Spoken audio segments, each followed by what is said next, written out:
Muito bem. Então, boa tarde a todos. É com alegria que a gente está de volta aqui, depois de um período de turbulência aí, com probleminhas técnicos que tivemos aqui na região. Mas, graças a Deus, estamos de volta, estudando a última ceia pascal. Tivemos 2 semanas de estudo dessa passagem. Hoje, então, entramos na terceira parte. Mas a gente vai fazer uma pequena revisão de toda a passagem para a gente lembrar, né, do que nós vimos. Então, vamos ler a passagem toda, depois a gente faz algum comentário de revisão. Então, chegado o fim da tarde, reclinou-se à mesa com os 12, e enquanto eles comiam, disse: Amém vos digo que um de vós me entregará. Entristecendo-se muito, começaram a dizer-lhe, cada um deles: Porventura sou eu, Senhor? Em resposta, disse: O que mergulhou a mão na tigela comigo, esse me entregará. O filho do homem vai ser... Isso é uma fala de Jesus, continuando a fala de cima, né? O filho do homem vai ser entregue conforme está escrito a seu respeito. Ai, porém, daquele por quem o filho do homem é entregue. Melhor seria para ele se aquele homem não tivesse nascido.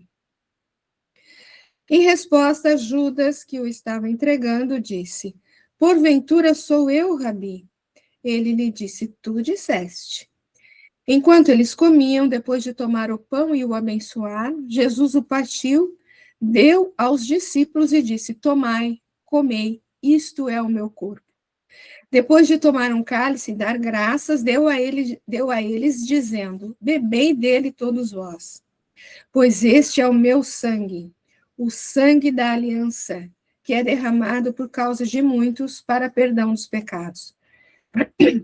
Eu, porém, vos digo, não mais beberei a partir de agora desse fruto da videira, até aquele dia em que o beba convosco vinho novo, no reino de meu Pai.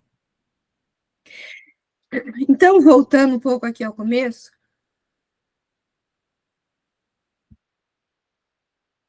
só fazendo uma recordaçãozinha assim por alto, né?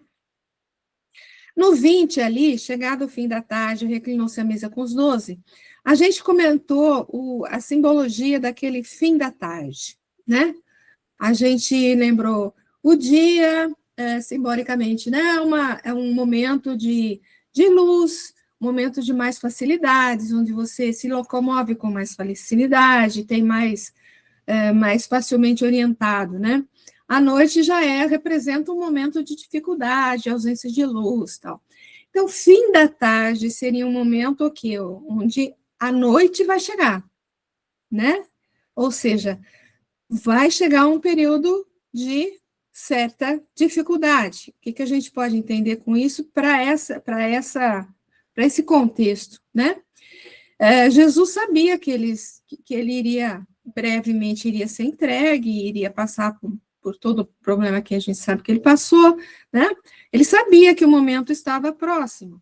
Então, sabia que para os discípulos iria ser um momento de angústia, de tristeza, de mais dificuldade, né? Essencialmente de angústia, né? De dificuldade. Passaram o momento, os 3 anos junto com Jesus, vendo tantas coisas, aprendendo tantas coisas, e de repente eles vão ficar sem o mestre, né? Então, para eles vai ser um momento de grande dificuldade. Reclinou-se à mesa, a gente lembrou que a questão do reclinou-se era uma postura permitida apenas para as pessoas livres, né? Os escravos não poderiam reclinar-se à mesa não poderiam ter essa postura para se alimentar, né? E reclinou-se à mesa com os 12, né?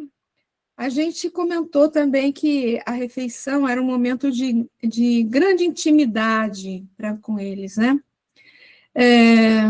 E ele sabia que ele ia passar por uma dificuldade, ele próprio passar por um momento crucial da vida dele, né? Da vida dele encarnado aqui. Então, a gente comentou até o seguinte, a gente nós, quando sabemos que vai acontecer uma coisa complicada, né? Vai acontecer uma tragédia, sei lá, vai acontecer uma coisa difícil, complicada. O que a maioria das pessoas fazem, né? Uma boa parte começa a sair meio desesperada. E agora? O que eu faço? Vai acontecer isso? Com quem que eu chamo? Quem que eu aviso? Quem que eu faço? O que eu faço? Onde eu fico? O que eu faço? Né? Fica aquela ansiedade de e agora? Como é que vai ser? O que eu faço? E ele estava numa posição assim, eu sei que vai acontecer uma coisa complicada comigo. Então, qual que é a lição que fica disso? Que para a gente, nos nossos momentos de grande dificuldade, que a gente sabe que vai passar por uma dificuldade, que a gente não se feche, né, em nós mesmos, que a gente procure os amigos que podem nos apoiar, ou os familiares, ou seja, procure as pessoas com as quais a gente sabe que a gente pode contar, com as pessoas que a gente ama, as pessoas que sabemos que nos amam, né? E é isso que ele faz. Ele estava no momento que eu vou ser crucificado. O que eu vou fazer? Vou sair correndo? Não. Vou marcar um jantar com os meus amigos, né? Me marcou e fez aí a ceia pascal.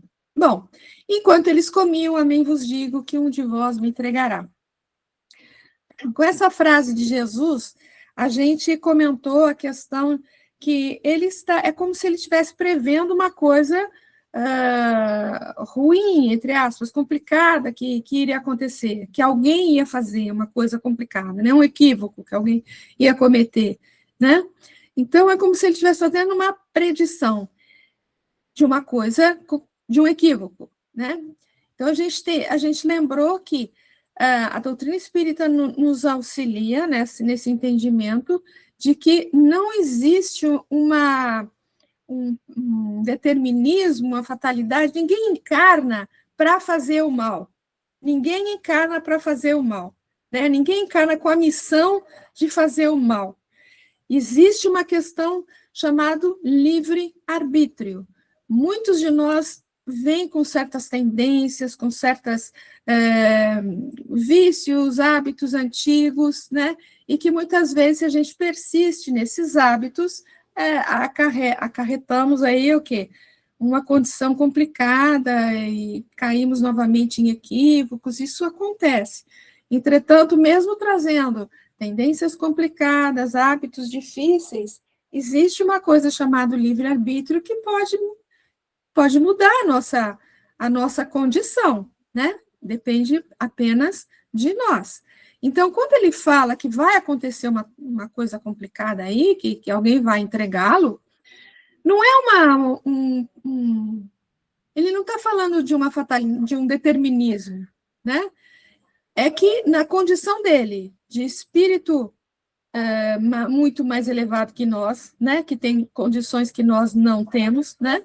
Ele tinha condição de visualizar o que ia dentro da cabecinha do Judas, ele sabia o que ia no coraçãozinho dele, né? Ele conseguia visualizar o que ele estava tramando, entre aspas, ali dentro do coraçãozinho da cabecinha dele. Então, tudo levava a crer que realmente ele ia ser entregue pelo Judas, né?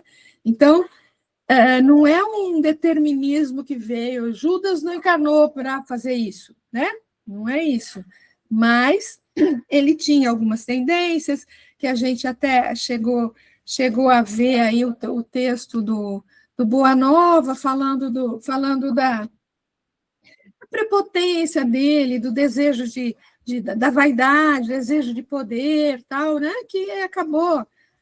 Então, na cabecinha dele, ele não estava traindo Jesus, né? Mas ele estava trabalhando com as tendências que ele tinha de mais poder, ele queria dominar ali, ele queria acelerar o processo, ele achava que Jesus estava muito bonzinho, muito devagar no processo, né? Ele queria acelerar a coisa.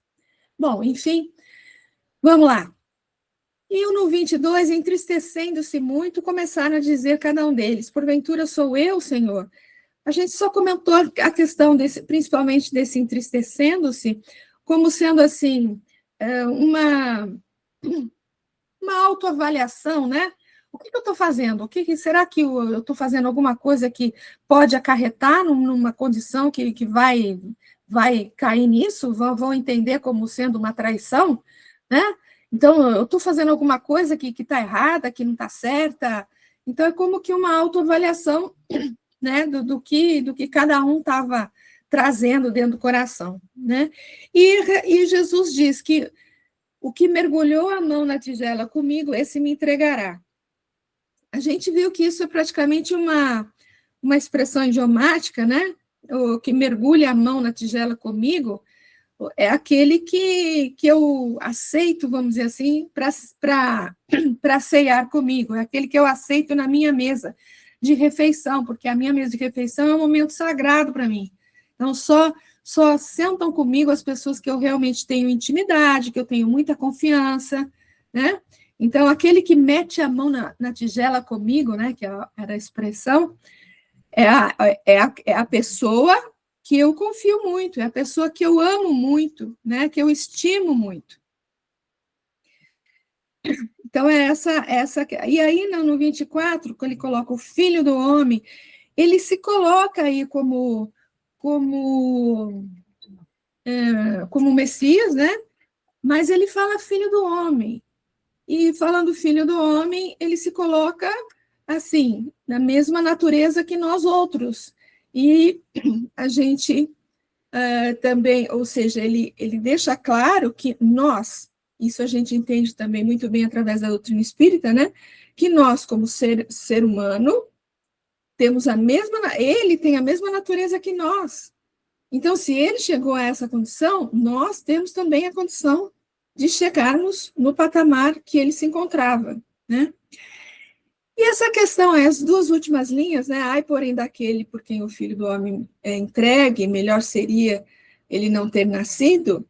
A gente lembrou da questão do escândalo, né? Da passagem do escândalo, e essa fala, né? Melhor seria que ele não tivesse nascido.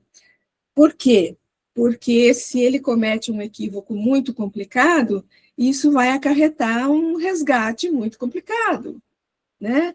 Então, melhor seria que ele não tivesse nascido, porque assim ele não tinha feito isso e não ia acarretar um resgate complicado. Então, é só uma expressão para lembrar da responsabilização que a gente tem de todos os nossos atos, né? Eu estou falando rapidinho para a gente prosseguir, né? A gente viu bastante coisa. Quer falar alguma coisa, Jussara? Não? Não? Tá. Bom, prosseguindo aqui, ó. E aí, em resposta, Judas, que estava entregando, disse: Porventura sou eu, Rabi? Ele lhe disse: Tu disseste. Então, é interessante que aqui no anterior, aqui no 22, fala que cada um deles perguntou mais, nossa, será que sou eu? Será que eu estou fazendo alguma coisa errada? Né? E aqui no 25, parece que ele pergunta separadamente, não sabemos se foi separadamente ou não, ou se o evangelista quis só ressaltar aí essa colocação, né? Essa pergunta dele, né? E no que a gente estudou esse 25, a gente leu aquele capítulo do Boa Nova, que falava da condição do Judas, né, do que ia pela cabecinha dele, ele queria mais, era mandar ali nos discípulos todos e usar, entre aspas, os dons de Jesus para convencer os doutores, os homens poderosos, né? Ele achava que Jesus não tinha que estar falando com os simples, os miseráveis, os leprosos, os doentes, não, ele tinha que falar com os homens poderosos, né? Para realmente surtir algum efeito. Ele não entendeu nada, tadinho, né? Vai entender só mais depois. Bom, gente, o 26 e o 27 são as duas coisas mais lindas que tem aí nessa passagem, né? O 26 a gente chegou a comentar, deixa eu ver, isso, o 26 a gente chegou a comentar. Então, olha, enquanto eles comiam, depois de tomar o pão e o abençoar, Jesus o partiu e deu aos discípulos e disse: Tomai, comei, isto é o meu corpo. Que coisa linda, né? A gente lembrou A gente lembrou de uma passagem que está em João. Bom, primeiro, essa questão do pão e do vinho são elementos que aparecem diversas vezes no decorrer do Evangelho, né? Eu sou o pão da vida, eu sou a videira verdadeira, e etc, né? Mas tem aquela uma passagem lá, um trecho que está lá em João, eu vou até voltar aqui, gente, para a gente buscar essa passagem, e está aqui, ó, que eu acho muito linda, muito interessante, né? Que está lá em João, ó. Nossos pais comeram o maná no deserto. Segundo o que está escrito, ele lhes deu a comer o pão do céu. E Jesus lhes respondeu: em verdade vos digo que Moisés não vos deu o pão do céu, mas meu Pai vos dá o verdadeiro pão do céu. Porque o pão de Deus é o que desceu do céu e que dá vida ao mundo. E eles me disseram, peraí, chegou uma pessoa aqui, um pouquinho só.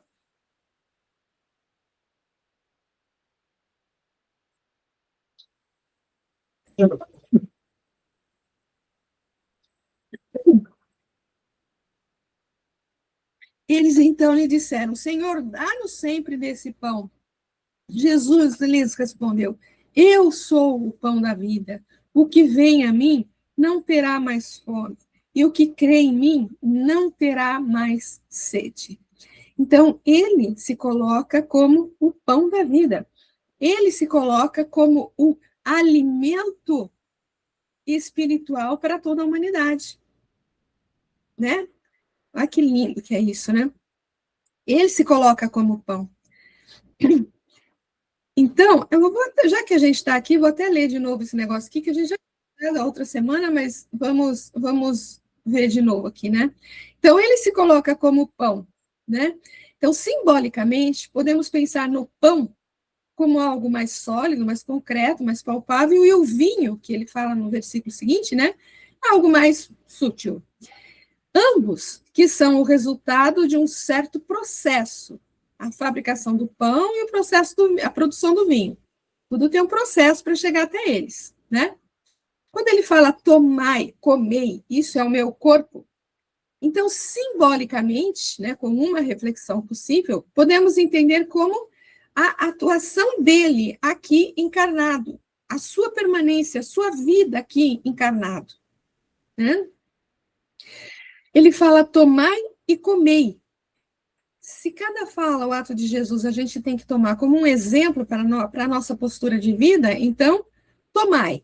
Tomai o exemplo da minha vida, viva em função disso. E comei. Coloque esses exemplos como parte integrante do seu interior. Comei, assimilai, interiorize.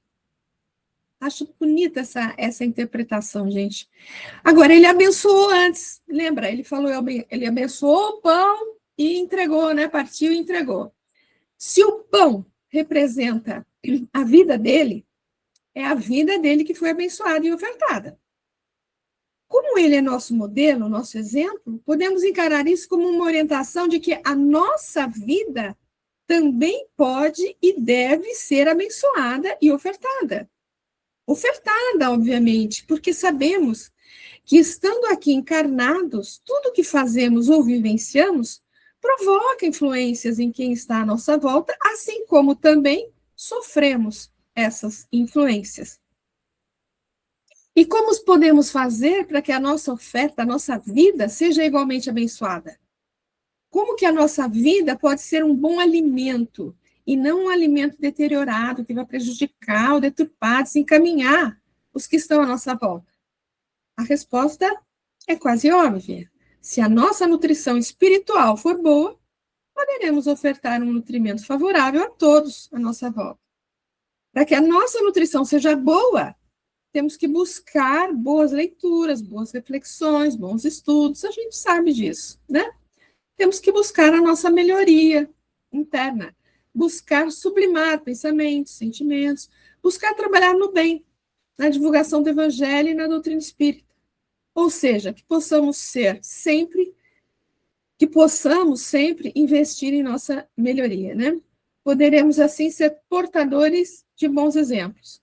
Porque quando ele fala tomai e comei, devemos nos perguntar do que a gente está se alimentando, né?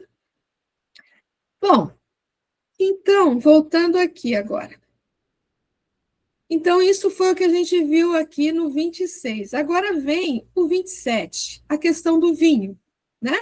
Depois de tomar um cálice e dar graças, deu a eles, dizendo: bebei dele todos vós.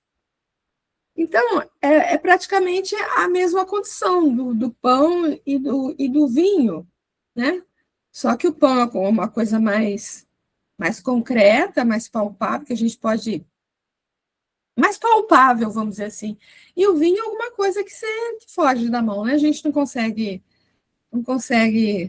colocar nas mãos, vamos dizer assim, né? Então, vamos ver aqui, ó. Com relação ao vinho, na verdade, o que difere aqui apenas é a natureza do alimento. Da mesma forma, ele abençoa ou dá graças e oferece.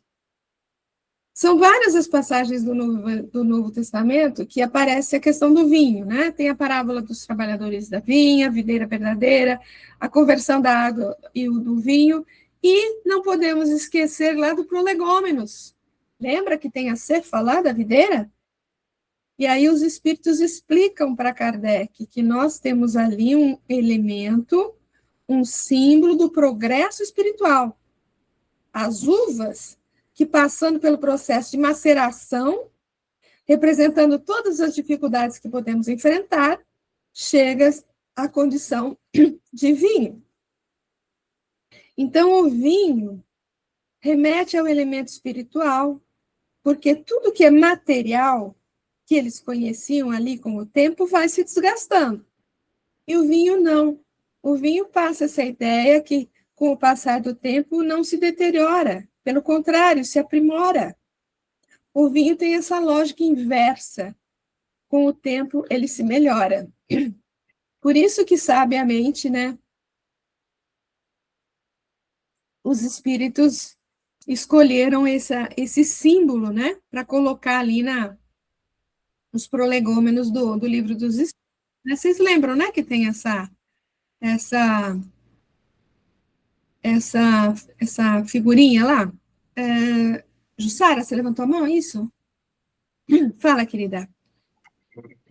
Somos nós mesmos, né? Como você botou aqui, como na vida, na encarnação, são tantas as coisas que nós temos que passar, que somos essa uva que está sendo macerada, né? Macerada. Para poder realmente sair aquele líquido, para poder ser a coisa mais pura, mais purificada, né? E poder crescer. Realmente é lindo isso aí. Nossa Senhora. Então, e tem essa coisa inversa, né? Que o vinho vai ficando melhor com o tempo, né? E o espírito também, né? O espírito também é do mesmo jeito. Conforme vamos passando por isso tudo, vamos crescendo, vamos aprimorando, vamos melhorando. Os espíritos acho que estavam certos, né? Acho que eles estavam certos. Vamos prosseguir mais um pouquinho aqui, ó. O que de fato se dá com o espírito, essa questão do tempo, né? Com o passar do tempo, o espírito só pode melhorar. Ele pode, no máximo, estagnar, mas ele não deteriora, ele não retrograda. Ele só vai se aprimorando com o passar do tempo, com as diversas reencarnações.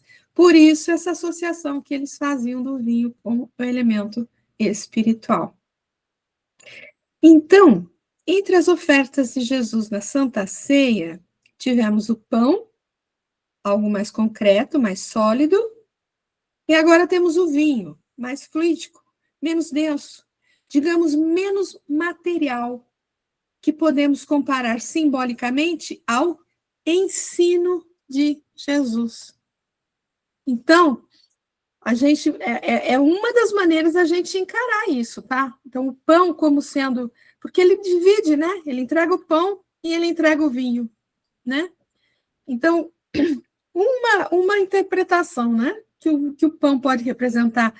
O que ele fez ali encarnado, os atos, a maneira de ser, a maneira de falar, né, onde ele foi, por onde ele passou, com quem ele falou, etc. E o vinho é todo o ensinamento, né, todo o ensinamento que ele deixou. Então, prosseguindo mais um bocadinho aqui, poderíamos entender simbolicamente como aquilo que é menos material, mas também muito importante. A ideia da doutrina, os pensamentos que ele trouxe à humanidade. O pão, o alimento da vida, e o vinho, o espírito aprimorado. O pão, a presença viva dele encarnado, e o vinho, a sublime mensagem deixada. Mas a gente tem outra palavrinha aqui é o mesmo versículo, né? Depois de tomar um cálice e dar graças, deu a eles, dizendo, bebei dele todos vós. E essa palavrinha aqui é uma palavrinha, assim, bastante significativa, que ela aparece em alguns outros momentos do Evangelho. E eu coloquei alguns exemplos aqui. Primeiro, ó, Salomé, a mãe de João e Tiago, pede a Jesus que coloque seus filhos uma à direita e outra à esquerda do seu reino. Lembra disso, gente? E aí Jesus responde assim, não sabeis o que pedis. Podeis vós beber o cálice que eu estou para beber? Deu para entender já o que seria o cálice? Sócrates desencarna com o cálice de cicuta. Jesus disse a Pedro, mete a espada na bainha, não beberei porventura o cálice que o Pai me deu? Espera aí que tem outra pessoa chegando aqui.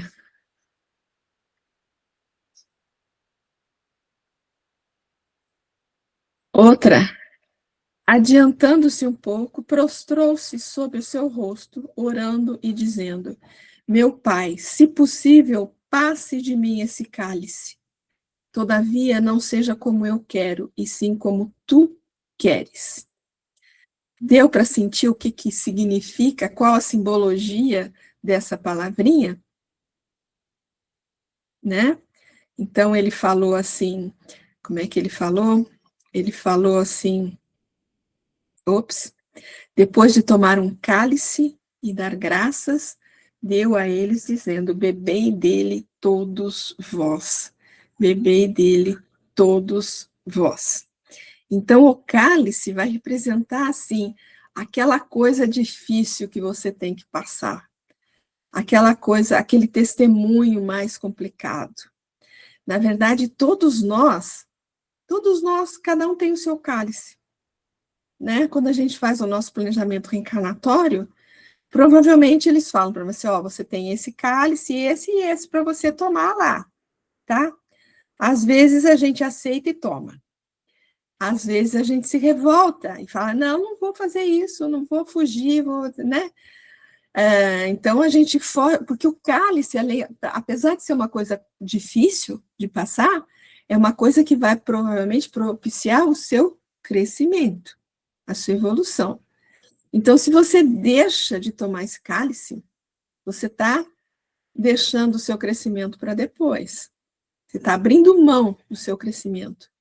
E, às vezes, ele volta, porque se você tem que tomar esse cálice, uma hora ou outra você vai tomar.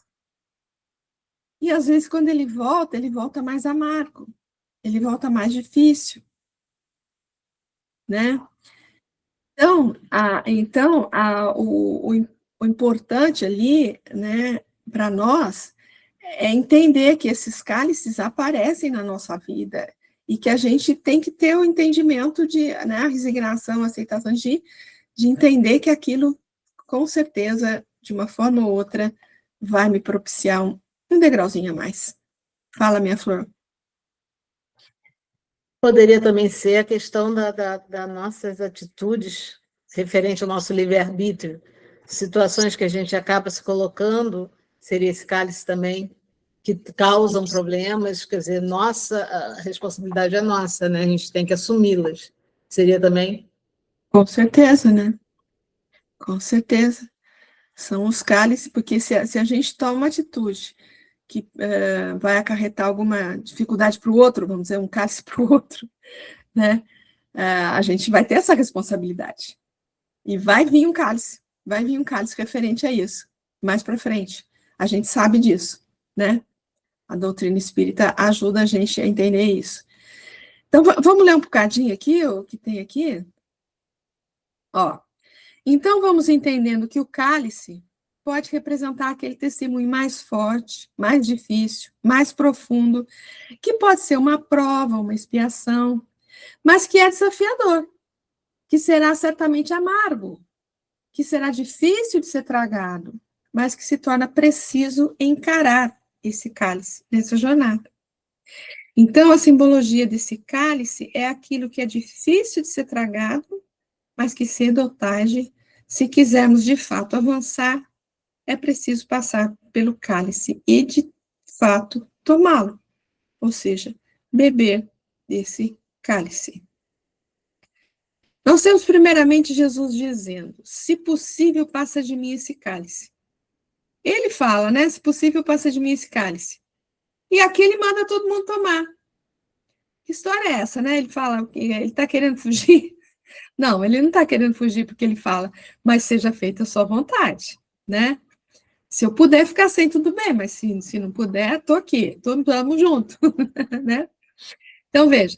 Então, podemos traduzir essa simbologia desse bebê dele, todos os ossos, como sendo, aprende a extrair, a reconhecer a importância, o valor desse cálice.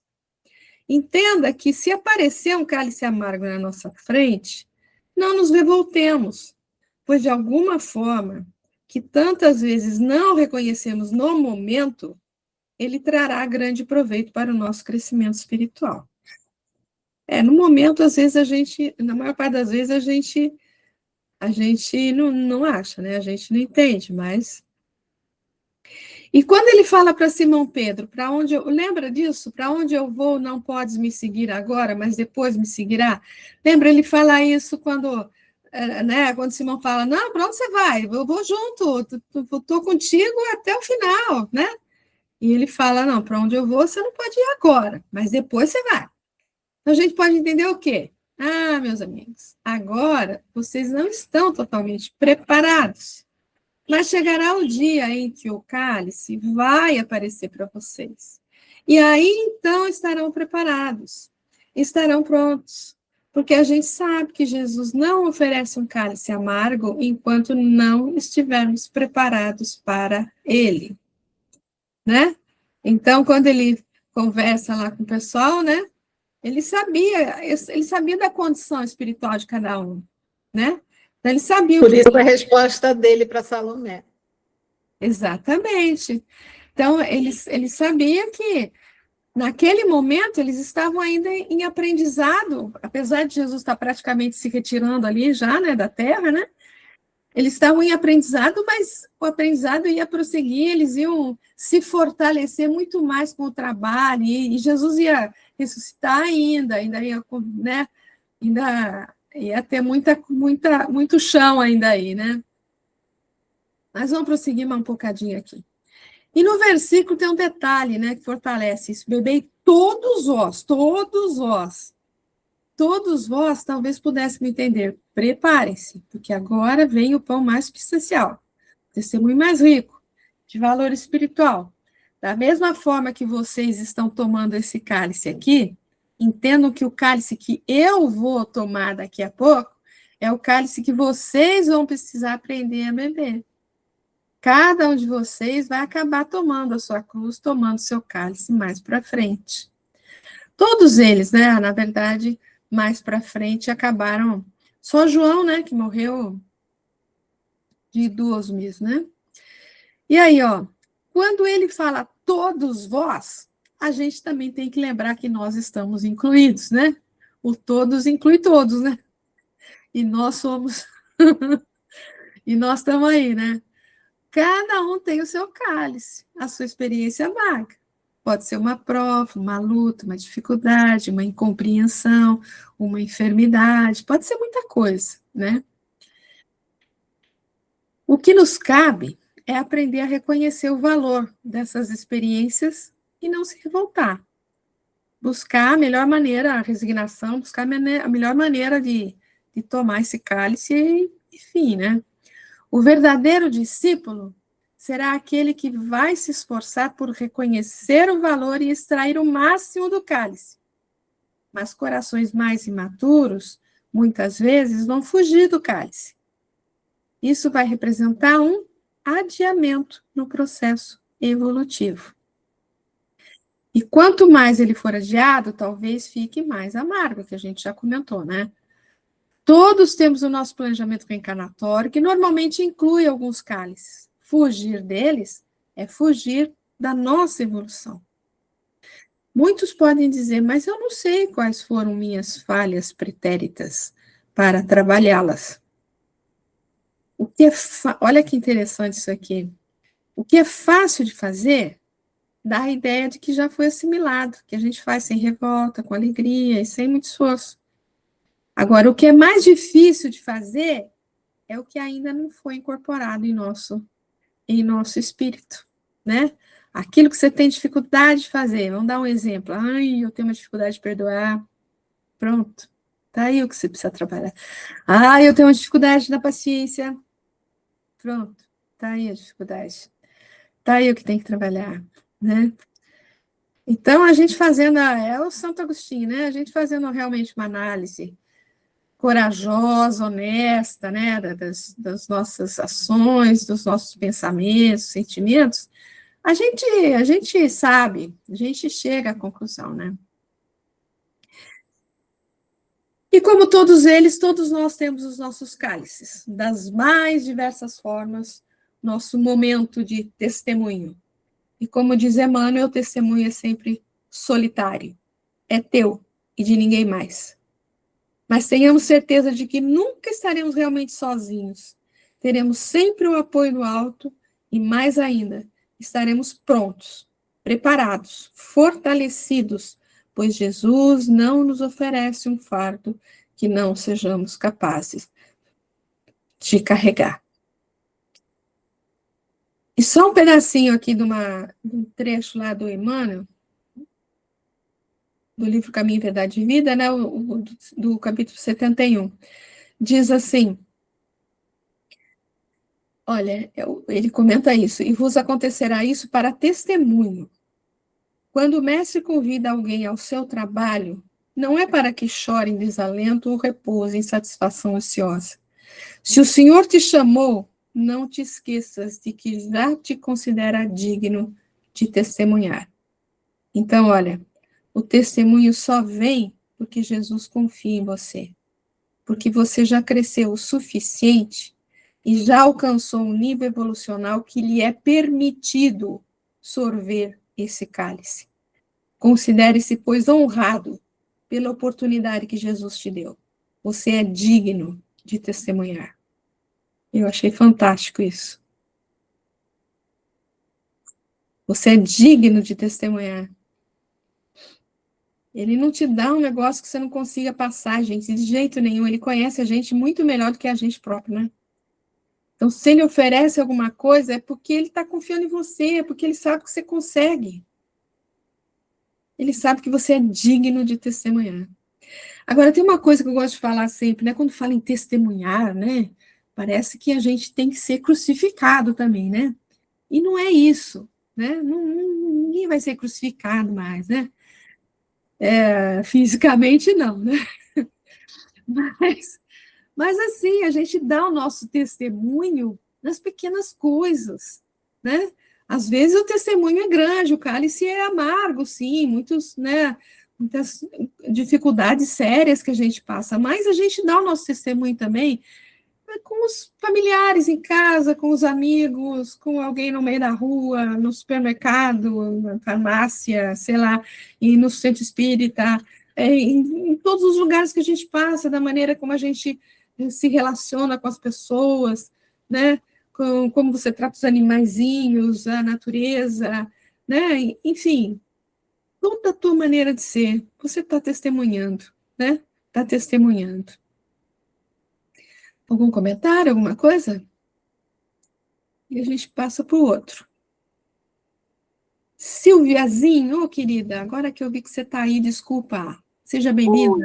Boa noite. Boa noite e boa tarde. Uma coisa meio misturada. Meio lúcido. Valdete, deixa eu pedir uma permissão. Nós temos o grupo Suporte ao Luto, a Dídima e a Jussara vão ver se elas vão concordar comigo. Poderíamos pôr essa tua aula no grupo para os participantes pensarem, meditarem na questão do cálice? Claro, minha flor, claro. O que acham disso? Estou certo ou estou errado? Porque a questão que nós temos, por exemplo, duas mães que os filhos os dois foram assassinados há pouco tempo. E elas estão, assim, dizem que não vão suportar. Eu acho que isso daria um suporte a elas para entender por que elas estão passando por isso. Claro, fica à vontade, minha filha. O que a gente põe aqui põe aqui não é meu. É que o direito autoral é teu, né? Vou combinar isso. Quem faz é tu.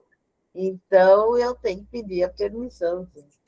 Mas, fica à vontade. Feliz. Vamos disponibilizar assim que tu postares, vamos disponibilizar no grupo. E fique à vontade, em outras situações não precisa comunicar, não. Fica à vontade, não tem o direito autoral aqui, não. É que tem também direito de imagem, né? Da Glória, da Fátima, do Afonso. Ah, bom, aí é diferente. Permissão. Então tá, obrigada. Bom, prosseguimos mais um pouco. Aí ele fala assim: pois este é o meu sangue, o sangue da aliança. Ele está dando vinho para o pessoal, né? E na sequência ele fala: pois este é o meu sangue, o sangue da aliança, que é derramado por causa de muitos para perdão dos pecados. Então a gente viu que o sangue, o pão, a gente comparou com a vida dele encarnado, a presença dele aqui entre nós, né? E o vinho como sendo o ensinamento dele, né? E ele fala que o vinho é o sangue dele, é o sangue da aliança que é derramado. Então, o vinho, o ensino dele é esse sangue, é o sangue da aliança, é isso que ele está dizendo aqui, né? Então, vamos ver um pouquinho aqui, ó. Ele fala que o vinho é o seu sangue. Lembrando que se trata do ensinamento deixado, né? Foi o que a gente acabou de falar, o vinho é o ensinamento que ele deixou, né? Então, esse sangue, esse ensinamento, vem trazer a oportunidade da renovação da aliança da humanidade com Deus. Quando ele fala que o sangue da aliança, né? Quando eles falavam sempre de aliança, era sempre a lembrança, né? Era a conexão com Deus, né? A ligação com Deus, né? Por isso que ele fala a renovação da aliança da humanidade com Deus, da conexão da humanidade com Deus. Ele se doou, nos mostrando que não há possibilidade de evolução, de elevação, sem a doação de si mesmo. Aquele que sabe ou consegue doar de si mesmo estará cada vez mais próximo de Jesus. É pela via do sacrifício que o espírito vai se engrandecer. Quando alguém abre mão do egoísmo, da vaidade, do orgulho, esse alguém está iniciando o seu processo de purificação. Quando a gente fala em doação de si mesmo, né, é a doação do seu coração, né, a doação é uma ação tua com relação aos outros, né. Vemos que antes de Jesus, ofertava-se outras coisas para Deus, todas materiais. E depois de Jesus, isso se altera completamente. Porque antes de Jesus, quais eram as ofertas? Levava o bichinho lá para ser sacrificado, levava certos cereais que eles plantavam, tudo que eles plantavam, né, os frutos, tal, as primícias, né, levavam todas para serem ofertadas, né? Então, Jesus inaugura uma nova era de ofertas. E o Espiritismo veio, como nos diz Kardec, espiritualizar nossas ofertas. Mostra uma relação menos material com Deus. Com Jesus, ele oferta a si mesmo. Agora, nosso templo para ofertas é nosso próprio espírito. É a nova aliança. Uma relação mais madura, menos materializada com Deus. Então, aquele sangue derramado, né? Lembra que ele fala aqui, ó? Pois este é o meu sangue, o sangue da aliança que é derramado, o sangue derramado por causa de muitos para perdão dos pecados. Então, o sangue derramado é a vida dele em oferta. Então, ele mostra o caminho para a remissão dos pecados de cada um. Não é que ele tirou os pecados de cada um, né? Ele mostrou o caminho para a remissão dos pecados. Mostrou o caminho para cada um de nós. Não é isso? Então, quando fala aqui, né, que Kardec fala que o Espiritismo veio espiritualizar nossas ofertas, né? Porque a melhor oferta que a gente pode fazer para Deus é a nossa melhoria, né? É a melhor oferta que a gente pode ter, é trabalhar o nosso orgulho, o nosso egoísmo, nossa vaidade, nossa prepotência, né? Trabalhar todas essas coisas é o que a gente pode ofertar, né? É isso que é a melhor oferta que a gente pode fazer para Deus. Isso é que vai melhorar a aliança que ele fala, né? A nossa conexão com o mais alto, né? E aí, gente, tem duas perguntas. Alguém quer fazer algum comentário? Tem duas perguntas do Consolador aqui depois. Não? Sem comentários? Então, veja, que no livro Consolador, eu gosto tanto desse livrinho do Emmanuel, ele vai falar do sacrifício de Jesus, né? O sacrifício de Jesus deve ser apreciado tão somente pela dolorosa expressão do Calvário? Então, a resposta é de Emmanuel, né? O Calvário representou o coroamento da obra do Senhor, mas o sacrifício, na sua exemplificação, se verificou em todos os dias da sua passagem pelo planeta. E o cristão deve buscar, antes de tudo, o modelo nos exemplos do Mestre, porque o Cristo ensinou com amor e humildade o segredo da felicidade espiritual, sendo imprescindível que todos os discípulos edifiquem no íntimo essas virtudes, com as quais saberão remontar ao calvário de suas dores no momento oportuno. E depois, na questão seguinte, ele fala assim: numerosos discípulos do Evangelho consideram que o sacrifício do Gólgota não teria sido completo sem o máximo de dor material para o Mestre Divino. Meu Pai do céu, os caras queriam que Jesus sofresse mesmo, né? Como conceituar essa suposição em face da intensidade do sofrimento moral que a cruz literal oferecida? A dor material, eu acho que Jesus realmente sofreu demais na cruz, materialmente, obviamente, né? Tem até um artigo antigo aí de uns médicos que começam a explicar como que era essa dor. Eu não consegui ler o artigo inteiro.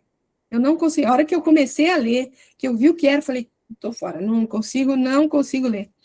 Mas para ele, provavelmente isso foi menor do que o sofrimento moral que tinha com a condição da humanidade naquele momento, né? Então, vamos ler aqui, ó.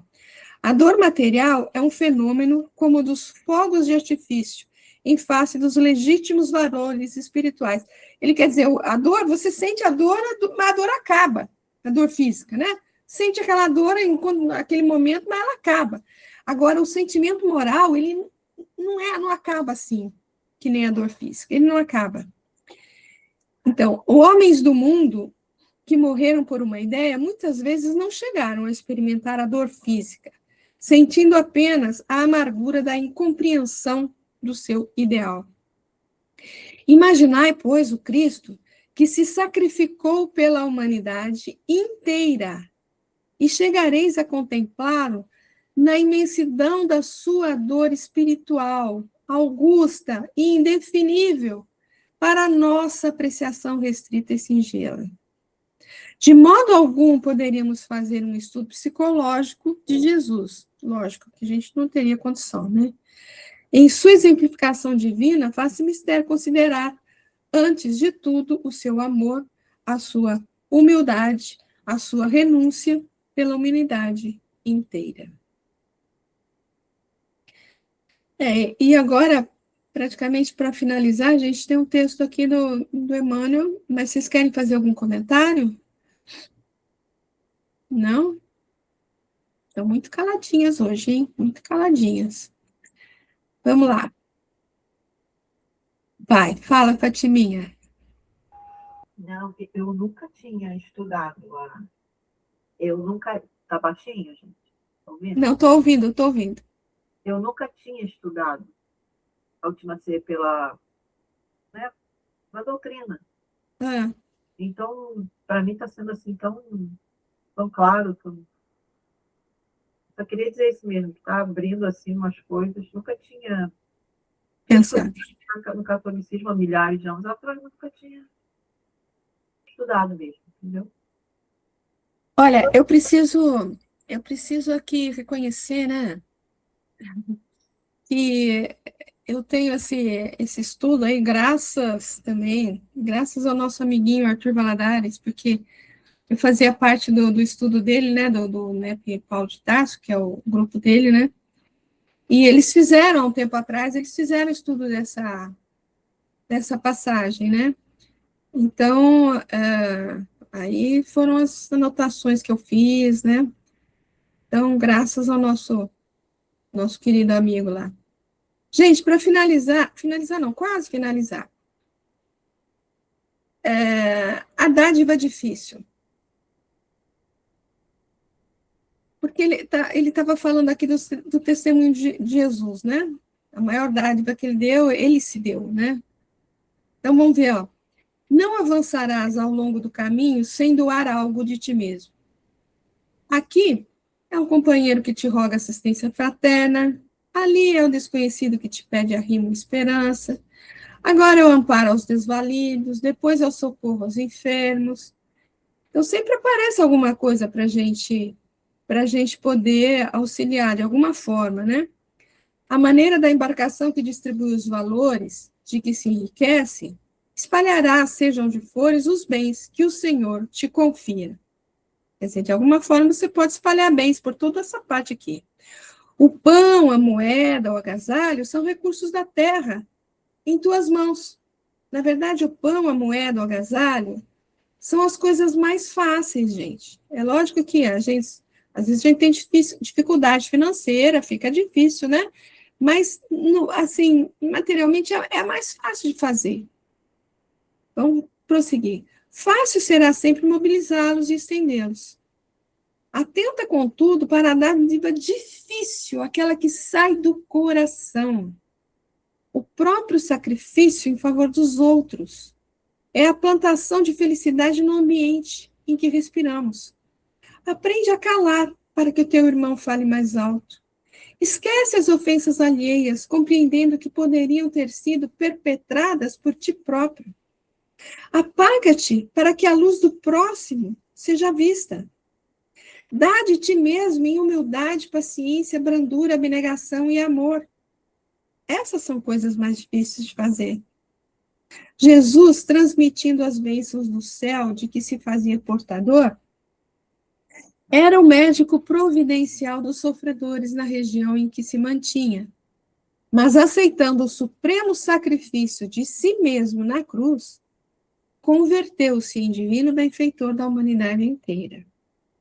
Não ouvides que a renunciação aos próprios caprichos, na exaltação do bem de todos, será sempre no mundo a tua dádiva maior. Então, quando a gente falou, lembra quando a gente falou do testemunho, né? Que a gente tem sempre os nossos testemunhos, e a gente falou, não é, ninguém vai ser crucificado, né? Mas a gente pode dar os nossos testemunhos nas pequenas coisas.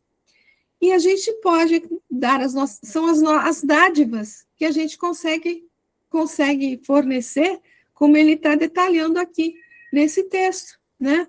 As coisas que aparecem aí, que a gente pode auxiliar. Dá de ti mesmo em humildade, em paciência, em brandura, em abnegação, em amor, né? É uma mensagem que você manda para um amigo, é um telefonema, é uma conversa, ou é um sorriso que você dá no meio da rua, né? São coisas pequenas, às vezes, que o dinheiro não paga, né? Não é o dinheiro que vai pagar, não é essa questão material, né? São coisas como ele faz aqui, a dádiva difícil que sai do coração. É aquela que sai do coração. É aquela que você faz com alegria, que você faz com amor, com fraternidade do coração. Essa é a dádiva mais difícil, mas é a mais gostosa de fazer. Pessoal, e chegamos ao final. Eu, porém, vos digo, não mais beberei a partir de agora desse fruto da videira, até aquele dia em que o beba convosco vinho novo no reino de meu Pai. Aí eu queria ouvir vocês, o que vocês acham disso aí?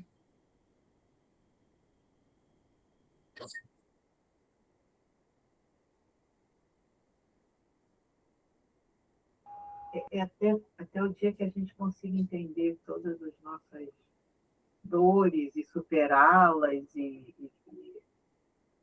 evoluir. Tal como ele, né? Ou chegando lá. Não sei, penso eu. Muito bom, querida. Fala de mim. Gente, vocês me desculpem a câmera, porque eu estou caindo toda hora. E eu desliguei, quando eu vi que a internet já estava começando a diminuir de novo, eu desliguei a câmera. Vou voar alto agora. Foi. Jesus estava dizendo para a gente, né, que ele não beberá esse vinho, né, agora, até aquele dia em que beba convosco vinho novo no reino de meu Pai. Duas interpretações aí, né? Ou o nosso retorno à pátria espiritual, para dividir com ele de espírito a espírito, ou então, como se fosse uma preparação para a própria terra regenerada.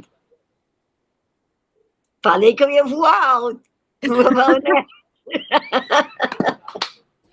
Que bom, querida, que bom. Falei que eu ia voar alto, filha. Entendeu? Uhum. Não que o reino da regeneração já esteja, né, seja o complemento da construção do reino de Deus em nós. Ainda não, a gente sabe que ainda depois da regeneração, ainda falta muito para que a gente possa, mas a gente já estará mais próximo de Jesus para poder beber com ele, né? Porque o que me colocou em coisa é o vinho novo. Vinho novo. Então, quer dizer, quanto mais próximo que a gente tiver de fazer as transformações de purificação, as transformações de aperfeiçoamento, as conquistas espirituais se alongarem, aí a gente já estará em condições e estaremos, com certeza, muito mais próximos de Jesus. Desculpa aí a minha viagem, gente. Não, foi uma viagem ótima. Mas vamos ouvir a Silvia primeiro, vai lá, depois eu falo. Vai lá, minha Silvia. Eu mesmo avião que tu. Igualzinho, uma sentada na poltrona do lado da outra. Eu acho que ele diz o seguinte: bom, eu já mostrei tudo o que vocês têm que fazer para a evolução moral e a transformação de cada um. Agora eu estou lá esperando. Passam, que eu vou estar com um vinho novo esperando por vocês. Pegamos o mesmo avião. Coisa boa. Alguém mais gostaria de falar alguma coisa? Eu concordo com as duas aí. Da Fátima eu não vou falar nada porque eu não consegui escutar você, Fátima. Então não deu para falar o que você falou, mas a Silvia de dia eu escutei e realmente concordo. Não vou pegar a carona nesse avião também. A gente, é isso aí, ele deixou tudo escrito, tudo ensinado. Cabe a cada um, dentro do seu tempo, realmente, né? Que a gente sabe que vamos chegar, mas cada um no seu tempo, conseguir ir em frente e beber esse vinho novo quando a gente já estiver Esse bem no individual, caminho. ele não é um convite coletivo, ele é individual, ele fala para cada um. Por isso, cada um tem o seu tempo. Isso mesmo. Muito bom, pessoal. Então, não mais beberei a partir de agora, como vocês falaram, né? Realmente, ele estava partindo, né? Então, tudo que eu tinha que ensinar, eu ensinei, tá? Tô indo, né? Mas até aquele dia, quando ele fala aquele dia aqui, a gente até não precisa entender como um dia a dia mesmo, né? Até aquele momento, até aquela fase da tua vida, até aquela condição espiritual tua, né? Em que você vai beber que eu beba convosco, quer dizer, que vocês vêm beber comigo o vinho novo. Então, muito interessante realmente esse vinho novo, como vocês falaram, né? O vinho, quando ele falou do vinho, do sangue, da aliança, o que era aquilo? Não era a conexão com Deus? Aliança com o Pai, aliança da humanidade com Deus, né? A tua aliança, tua conexão maior com Deus, né? Então, o vinho novo, já no reino de meu Pai. Quer dizer, quando você realmente estiver com o reino de Deus implantado dentro de você, você já vai estar tomando um vinho novo comigo. A conexão com Deus, nosso Pai, a conexão comigo, vai ser de must, né? Aquela coisa maior, aquela coisa, né, divina realmente, né? Então, até agora o que eu pude ensinar, né, não mais beberei, o que eu pude ensinar, eu ensinei até agora, né? Mas vocês vão ter condição de ter um pouco mais ainda, vai ter mais vinho, ou seja, vai ter mais ensino, né? Num momento que vocês fizeram essa conexão, ou seja, no momento, como a gente estava comentando anteriormente, no momento onde vocês tiverem mais condição, crescerem mais um bocadinho, para poder tomar um outro vinho. É aquela história, no momento vocês não podem, mas mais para frente vocês vão ter condição. Não é? Então, mais para frente, vocês vão conseguir tomar um outro vinho mais gostoso ainda, melhor ainda, mais sublime, né? Junto com Deus, nosso Pai, no reino de meu Pai, né? É muito legal isso, né, gente? É muito legal. Então, ó, só para finalizar, realmente agora, tem esse texto aqui de Pedro de Alcântara, né? Que está no livro Tempo e Amor. E é antes e agora. Interessante isso, porque, olha, antes era preciso lutar por Jesus nos circos e nos cárceres, afrontando a renunciação e a morte. Agora é indispensável combater pelo Cristo em nós mesmos, vencendo o egoísmo e a ignorância. Lembra que a gente falou? A melhor dádiva que a gente pode, melhor oferta que a gente pode dar para Deus, o que é? É vencer nosso egoísmo, nossa ignorância, né? Antes era necessário crer, agora é imprescindível edificar. Antes, o mundo perseguia o discípulo do cristianismo, impondo-lhe sofrimento e sangue. Agora, o mundo espera que o aprendiz da luz se disponha a auxiliá-lo e redimi-lo. Antes, os seguidores da Boa Nova enfrentavam suplícios e feras para se afirmarem com o Senhor.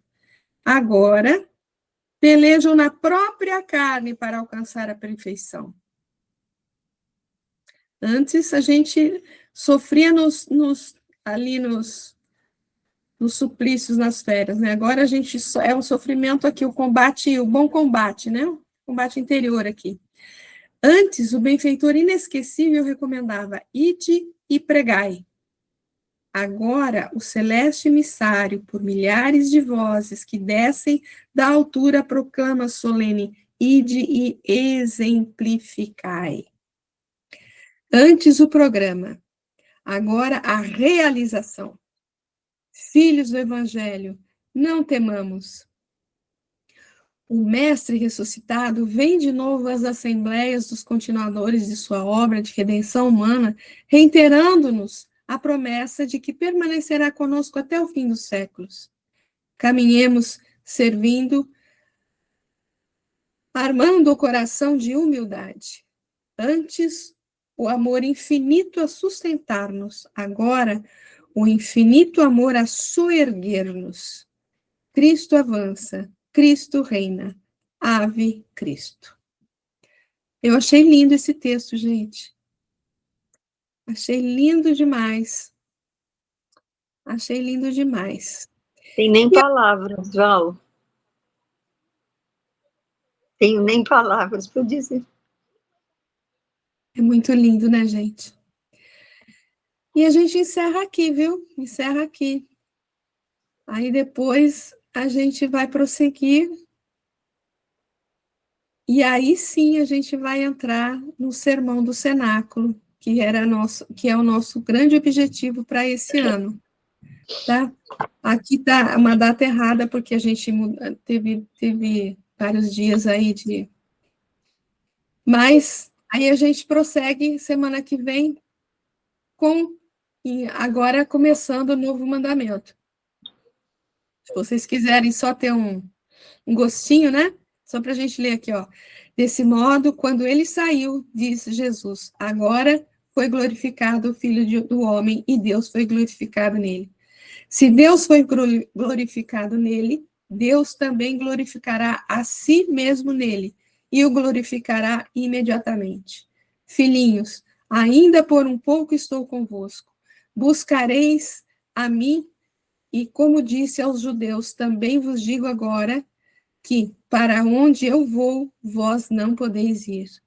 Um novo mandamento vos dou, que vos ameis uns aos outros, assim como vos amei, que também vos ameis uns aos outros.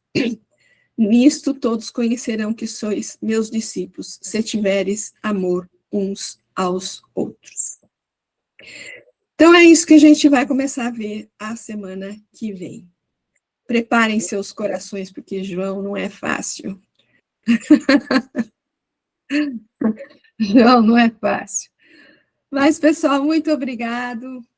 A reunião foi muito boa. Graças a Deus a internet agora está de volta, graças a Deus, né?